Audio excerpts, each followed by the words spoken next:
June 17, 2010, early morning, Utah State Prison.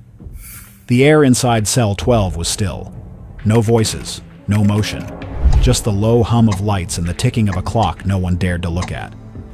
Ronnie Lee Gardner was awake, but he wasn't restless, he wasn't angry, he was calm, detached, as if the weight of what was coming had already settled in long ago. He was 49 years old. He'd spent most of his life behind bars, juvenile hall by 10, adult prison by 14. Years passed. Cells changed. The cycle never did. That morning, the world outside was watching. Cameras lined the gates. Protesters gathered with signs, and somewhere inside that storm, Gardner waited. For something that hadn't happened in Utah for nearly a generation. He'd chosen it himself, the firing squad. It wasn't defiance, he said, just preference. "I'd prefer to die of old age, Your Honor," he told the court, "but if that ain't possible, I'll take the firing squad." The courtroom had gone quiet when he said it, but Gardner didn't flinch. He never walked it back. His attorneys tried. They argued trauma, addiction, a damaged brain, a broken childhood. They filed motions, reached for stays, called it inhumane. But the Utah Supreme Court didn't pause, not this time. Inside cell 12, Gardner refused sedatives. He didn't pray. He didn't speak much at all. He just sat still, waiting for the end of a story that had started decades earlier. Because to understand why Gardner was here, why his case would make headlines, reopen old wounds, and push the justice system to its limits, you have to go back. Before the silence, before the sentence, before the shot. Back to where it started. Ronnie Lee Gardner was born on January 16, 1961, the youngest of 7 children in a fractured home already collapsing in on itself. His mother, Ruth, was overwhelmed. His father, Dan, a heavy drinker and emotionally absent, had already begun to vanish, emotionally then physically, leaving Ronnie behind to bear the weight of a broken name. 18 months later, the final fracture came. Ruth and Dan divorced, and then a scene that would come to define the start of Gardner's life. 6 months after the split, Ronnie was found alone, malnourished, wandering the cold streets in nothing but a diaper. A toddler, unsupervised, unknown. Child welfare workers took custody. They filed a failure to care petition. But it was short-lived. Gardner was returned to his mother. The damage, however, was permanent. Dan Gardner never truly saw Ronnie as his own. In fact, he often told the boy as much, planting a dark seed of doubt in his son's mind. "You're not mine," Dan repeated over the years. And for Ronnie, those words didn't just sting. They shaped him, created a void he never stopped trying to fill. As the home spiraled into chaos, one of Gardner's older sisters took control, raising him in name only. But that period, too, was marked by unspeakable darkness. Ronnie would later disclose years of violation by multiple siblings. Sometimes he and his sister Bonnie would run away, sleeping in hobo camps, hiding from the world in places no child should ever know. By age 10, Ronnie was already addicted. To substances, to drinking, to a version of escape. He had started stealing. The authorities took notice. He and his brother Randy were arrested for stealing cowboy boots. They were sent to juvenile detention. But Dan only came for one son. When it was time for someone to come and pick them up, Dan came for Randy and left Ronnie behind. He didn't hide the reason. He still didn't believe Ronnie was his. And that rejection, that final abandonment, it stayed with Ronnie. By 1968, Ruth remarried. Her new husband, Bill Lucas, had a criminal past of his own, recently released from prison in Wyoming.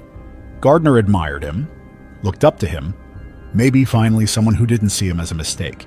But Bill wasn't the savior Ronnie needed. He was something else entirely. Lucas used the boys, his stepsons, as tools, Ronnie included. Lookouts during burglaries, silent partners in small-time crime. Gardner learned to break the law before he learned how to finish school. By his early teens, Gardner had been institutionalized repeatedly. Juvenile detention, state facilities, and eventually an involuntary commitment to the Utah State Hospital in Provo. He was small for his age, vulnerable, but he refused to be anyone's victim. "I was a nasty little bugger," he once admitted. He had to fight, to survive, to be noticed. And by then, the darkness wasn't just following Ronnie Lee Gardner. It was inside him, taking root, preparing for the years ahead. Utah State Industrial School, mid-1970s. Ronnie Lee Gardner was still a minor when Jack Stat stepped into his life, an older man, soft-spoken, unsettling, already entangled with Gardner's older brother, Randy. The relationship had begun with a transaction. $25 for oral fun at a bus stop. That was how Stat entered the Gardner family. When Ronnie was released from the state facility in 1975, he didn't go home. He went to Stat's. Social workers took note. Men in the home dressed as women. The arrangement felt off, but it didn't stop the system. Stat was approved, officially made a foster parent to Gardner and his brother. What happened inside that home would be buried for years. According to Gardner, Stat performed violations on both boys. But to Gardner, numbed by years of neglect, harm, and abandonment, it didn't register as wrong. "I thought life like that was normal," he would later say. The man he called Jack, who many would later identify as a textbook pedophile, was, to Gardner, a stabilizing force. He didn't leave. He didn't call Gardner a mistake. He didn't walk away. Ronnie was exploited as a child while living with Stat. Not because he understood the weight of what was happening, but because it had become routine. In his eyes, it was survival. Jack was a good man, and he tried to help us out. That was the story Gardner told himself. But change came, briefly. While still cycling through the juvenile system, Gardner met Deborah Bischoff at his mother's apartment complex in Salt Lake City. She saw a different side of him, gentle, protective. Someone who for the first time felt like he had something to lose. Very caring, Bischoff would say. He never put me in the rough situations he was in throughout his life. He sheltered me from that stuff. Together they started a family. A daughter in May 1977, a son in February 1980. But chaos doesn't stay quiet for long. The same month his son was born, Gardner was convicted of an armed theft and sent to Utah State Prison. He had tasted normalcy, briefly, but it couldn't hold him. Just over a year later, on April 19, 1981, he escaped from the prison's maximum security unit. Armed and desperate, Gardner hunted down a man he believed had violated Deborah. During the confrontation, he was shot in the neck, and soon he was back in jail. February 1983 came. Inside Utah State Prison, something snapped. Ronnie Lee Gardner, angrier, louder, more volatile than ever, was no longer just another inmate. He was a ringleader. Fires broke out. Inmates barricaded cell blocks. Chaos exploded behind locked steel doors, and at the center of it all, Ronnie Gardner. His demons weren't whispers anymore. They were in full voice. And the rebel he'd spent his life feeding, it could no longer be tamed. But the fire hadn't reached its peak, not yet. August 6th, 1984. Gardner was at the University of Utah Hospital. He'd faked an illness, vomiting just enough to earn a trip outside prison walls, and that's when he struck. He attacked transportation officer Don Levitt. One violent blow shattered Levitt's face, so brutal it required metal wiring just to reconstruct the damage. Gardner pulled a gun and stared him down. "I guess you know if that doctor comes back, I'll have to render you both lifeless." The words weren't shouted. They didn't need to be. They were ice cold. He forced a medical student, Mike Lynch, onto a motorcycle, pressed a gun into his back, told him to drive. 5 days later, the firearm Gardner had used was found in a mailbox. Inside was a handwritten note. "Here's the gun and wallet taken from the guard at the hospital. I don't want to hurt no one else. I just want to be free." But wanting to be free didn't mean he could be, because the thing chasing Gardner wasn't the law, it was himself. And his darkest crime was still to come. If you find stories like this important, subscribe for more. October 9th, 1984. Salt Lake City, nighttime, a small bar, Cheers Tavern. Gardner, high on white powder, stumbled in looking for fast money and left behind devastation. Behind the counter stood Melvin John Otterstrom, just doing his job. Gardner didn't hesitate. He pointed a gun at Melvin's face and pulled the trigger. The shot blew through him. Just like that, Otterstrom was gone. The payout? It barely netted $100. But what Gardner did next sent a chill through the city. He showed up at Otterstrom's funeral, pretending to be an old friend, offering condolences, shaking hands with the family, standing over the casket of the man he had taken the life from. As Otterstrom's cousin, Craig Watson, would later say, he robbed us of Mel, then had the nerve to mourn beside us. 3 weeks later, Gardner's luck ran out. Police caught up with him at a cousin's house, tipped off, cornered, and arrested. He didn't fight, not this time. He told investigators Otterstrom had struggled during the act, but there was no evidence of that. No struggle, no mercy. Just a man shot point blank for a handful of bills. Bail was set at $1.5 million. His getaway driver, Darcy Perry McCoy, took the stand and testified. And just like that, the last door shut. Whatever illusion of freedom Gardner had been chasing, it was gone, this time for good. 3 p.m. the sun sat high over Utah State Prison, but inside, Ronnie Lee Gardner's cell was cloaked in silence. Just hours left. Just a breath away from facing the rifles. He sat still, unmoving, eyes fixed on nothing, listening to the ticking clock like it might stop and spare him. Maybe a stay would come. Maybe someone would change their mind. But no one did. He had chosen the firing squad himself. Why? Even he wasn't sure. Maybe because it felt final. Maybe because it felt less cruel. Or maybe because he didn't want the state to own how his life would end. But Gardner knew this wasn't just about what he'd done in the past. It was about what he'd done during the trial. He remembered it vividly. April 2nd, 1985. The courthouse, Salt Lake City. It should have been another step toward justice in the Melvin Otterstrom case. But Gardner had other plans. Somehow, somewhere between the underground parking lot and the courtroom, the gun made it into his hands. Investigators later believed it was passed to him during transport, maybe in a handshake, maybe hidden in clothing. But what mattered was, he had it. Before he could even fire a shot, a guard, Luther Hensley, saw it and acted fast. The crack of a bullet echoed through the halls. Gardner was hit in the shoulder, but he didn't stop. He turned his gun on bailiff George Nick Kirk, unarmed, unaware, and fired him in the abdomen. Blood spilled onto the marble floor. Then Gardner ran into the courthouse archives.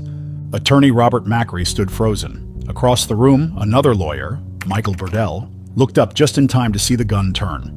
Burrell was doing pro bono work for his church that day. He wasn't supposed to be there, but Gardner raised the gun.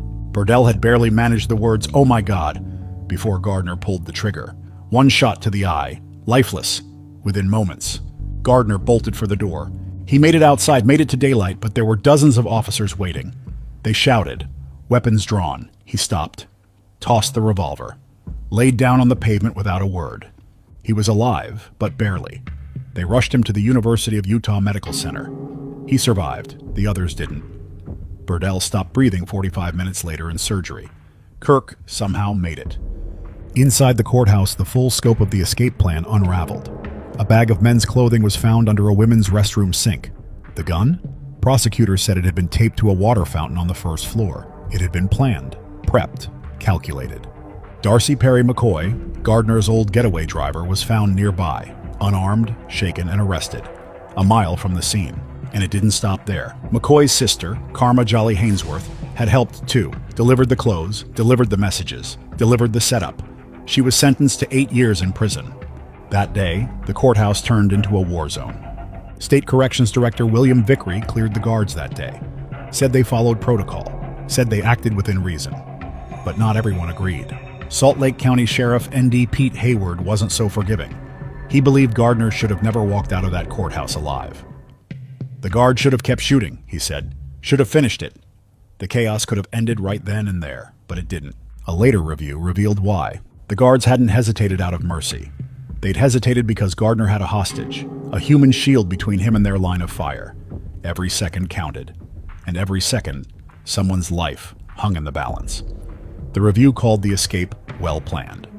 Hayward blamed the breach on the flawed layout of the Metropolitan Hall of Justice itself, a building where inmates could move too freely, where shadows met opportunity. Outside the courtroom, grief was beginning to settle like dust. Melvin John Otterstrom, the bartender Gardner took his life for less than $100, had been so much more than his job. A mountain climber, a veteran of the 19th Special Forces Group of the Utah National Guard. He left behind a wife, Kathy, and a 5-year-old son, Jason. Michael Burdell, who lost his life in the courthouse that day, had no stake in Gardner's case. He was just there to do pro bono work for his church, a Vietnam veteran, a former engineer, a member of the Summum Church. He'd simply been in the wrong place at the wrong time. Burdell was survived by his girlfriend, Donna New. She never stopped advocating, for justice, yes, but also for mercy. For years, she publicly opposed Gardner's sentence, but it wouldn't matter. The state had made its decision, and Gardner would have to face the law. He sat in his cell now, silent, staring at the wall, wondering how differently it could have all gone. What if he hadn't tried to escape? What if he hadn't pulled that trigger? Would he be serving life now, invisible but alive? Instead, he'd chosen something far darker. A fate reserved for the most condemned, the firing squad. And he knew there was no undoing that. The sentencing had long come and gone. June 1985. Gardner pleaded guilty to taking Otterstrom's life. Life without the possibility of parole. A cold sentence, but a final one. That should have been it. But then came the trial for what happened at the courthouse, the fatal shooting of Michael Burdell. Gardner resisted the process, protested the leg brace they forced him to wear, one that would lock if he tried to run. He threatened to disrupt hearings, complained he was being humiliated. Guards told him to behave, said the jury was watching. October 22, 1985. The jury was instructed they could opt for a lesser charge, manslaughter, if they believed Gardner was under mental or emotional duress when he pulled the trigger. But they didn't buy it. They took less than 3 hours to decide. Guilty. And the penalty? The harshest one the law allows. But in Utah back then, inmates sentenced before 2004 still had a choice: lethal injection or firing squad. Gardner chose the latter. No one really knew why. Maybe it was to make a statement. Maybe it was control. Maybe it was the only thing he had left to decide in a life where everything else had been chaos. Even behind bars, Ronnie Lee Gardner never found stillness. Chaos followed him. Or maybe it lived inside him. October 28, 1987. Visiting day at Utah State Prison. Gardner shattered a glass partition in the visitation area. He didn't stop there. With the barrier broken and the lights knocked out, he violated a female visitor, right there in the open, while other inmates cheered, blocking the doors to buy him time. A state prison spokesperson later admitted, the officer in the control room still saw everything. Gardner claimed it was an accident, that the glass just gave way. But no one believed that. Years later, in 1993, Utah State Representative Dan Tuttle introduced a bill nicknamed the Ronnie Lee Gardner Bill. It proposed allowing officers to shoot inmates attempting to escape, armed or not. Gardner's reputation was no longer just notorious. It was changing laws. But Gardner wasn't done yet, not even close. September 25, 1994. From inside his cell, he made a homemade brew, fermented it in the sink, drank it, got intoxicated. And then Gardner struck another inmate, Richard Fats Thomas, with a shiv made from broken sunglasses. 9 puncture wounds, face, mouth, arm, chest. The injuries were life-threatening, but somehow Thomas survived. For Gardner, it could have meant another capital sentence. Utah had a little-known 1974 statute, a law that allowed capital charges for deadly assaults inside prison, even if the inmate was already serving life. Gardner was charged, but the law had never been used before. Defense attorneys called it outdated, stale, anachronistic, they said. And the Utah Supreme Court eventually agreed. The charges were dismissed. Not because Gardner was innocent, but because Thomas didn't die. By 1996, Gardner had shifted again. He no longer just resisted the system, he started demanding it. That year, he threatened to sue the state of Utah, not to avoid the sentence, but to force it. He wanted his final punishment, and he wanted it by firing squad. Years earlier, in 1991, he told a judge he'd prefer lethal injection for his children's sake. But they were older now, and he'd changed his mind. He said it was about heritage, Mormon heritage, he called it. But there was more to it than that. Gardner believed the state was phasing out the firing squad to clean up its image, especially ahead of the 2002 Winter Olympics. He wanted no part in that. He didn't want to end his life quietly, tucked under a needle. I like the firing squad, he said. It's so much easier, and there's no mistakes.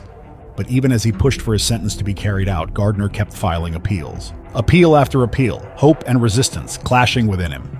In 2007, U.S. District Judge Tenna Campbell rejected his claim that his attorneys had failed him, specifically that they couldn't prove he hadn't intended to take lives. The appeals court didn't flinch either. On March 8, 2010, the 10th Circuit denied his final motions. Gardner tried, more than once, to give up the fight, to stop the legal process, but each time his attorneys pulled him back, convinced him to keep appealing. Until April 23, 2010, State Judge Robin Reese signed the final sentence warrant. The date was set, June 18, 2010. June 10, 2010, 8 days before the state would end his life, Ronnie Lee Gardner sat quietly as his defense team made one final push. A commutation hearing meant to ask for mercy, to trade the firing squad for life without parole. And though the date was set, the clock ticking louder with every hour, Gardner's attorneys weren't done, not yet. Inside that courtroom, they painted a picture of a life broken long before it ever held a weapon. A neurologist argued that meningitis, contracted when Ronnie was just 4 years old, may have permanently damaged his brain. They spoke of brain trauma, of neurological rot, of poison. Gardner had huffed gas and glue as a child, played with mercury stolen from gas meters. His stepfather's idea of a side hustle. These weren't just poor decisions, his lawyer said. These were formative years spent swimming in toxins. Chemical exposure that could have warped judgment, impulse control, basic cognition. And there was something else. Something legal. 3 of the original jurors, the very ones who had voted to send Gardner to Roe, submitted sworn affidavits. If life without parole had been an option back in 1985, they said, they would have taken it. That sentence didn't exist in Utah until 1992. Their hands, like the system's, had been tied. Gardner himself spoke that day, not with rage, not with defiance, but with a plea. He said he'd changed. That decades behind bars had softened the rebel, sharpened the man.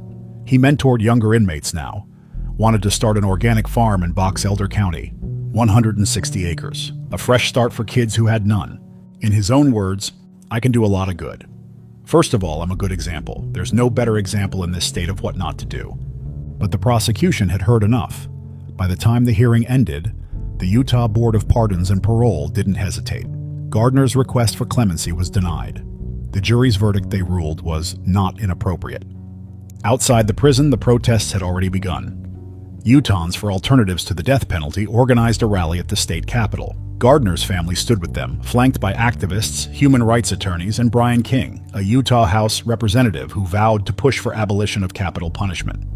Even Michael Burdell's own family, whose life was taken in the 1985 courthouse shooting, joined the opposition. Burdell had been a pacifist, a man of peace.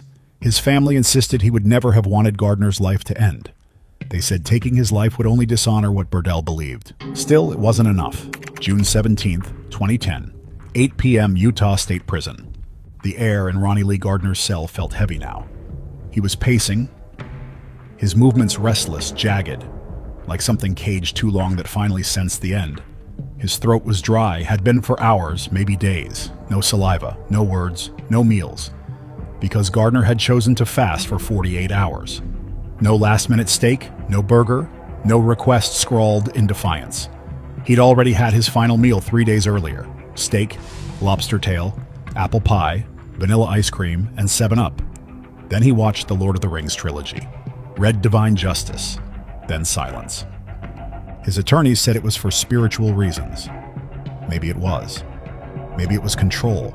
The only thing he could still choose. In those final hours, there was no screaming, no pleas, no chaos. Just hushed voices. Visits. An LDS bishop came, then family.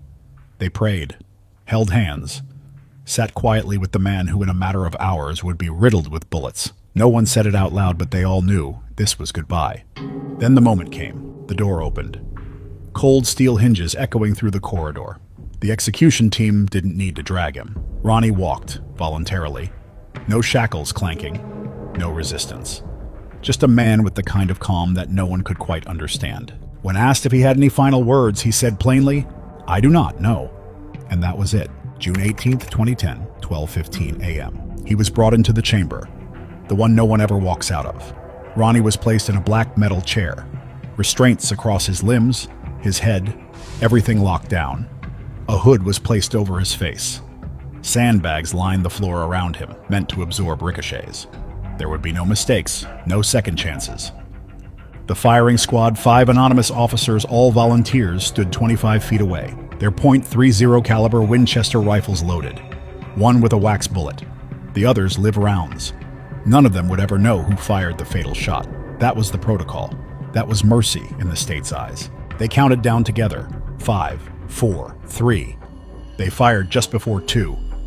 Ronnie's dark blue jumpsuit masked the red, but the shot had hit where it was supposed to. Center mass, over a white target pinned to his heart. The medical examiner stepped forward, pulled off the hood, checked the pulse in his neck, shined a light in both eyes. No response. Time of final breath, 12:17 a.m., age 49. After 25 years on Roe, it was over. He became the first person whose life was ended by firing squad in the United States since 1996, when John Albert Taylor met the same end in the same state. Outside, Gardner's family gathered in vigil. No one witnessed the execution. Per his wishes, they stayed back. Candles flickered in the night. Lynyrd Skynyrd's Freebird played softly through a small speaker. Some wore shirts with his prison number, 14873. Others held hands. A few just stared up at the sky. His body was cremated.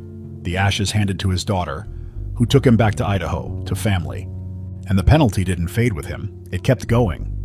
But Randy Gardner, Ronnie's brother, refused to let it go quiet. Today he's become one of its loudest opponents, showing up at protests wearing his brother's prison jumpsuit, speaking, shouting, remembering. As his defense attorney Andrew Valdez said, ultimately his children and grandchildren got their chance to express their love for him. I'm not sure Ronnie had a lot of love in his life. At least in the end there, he got that. And that, more than any headline, was what marked the end. Not the hood, not the bullets, but a kind of broken redemption that came too late.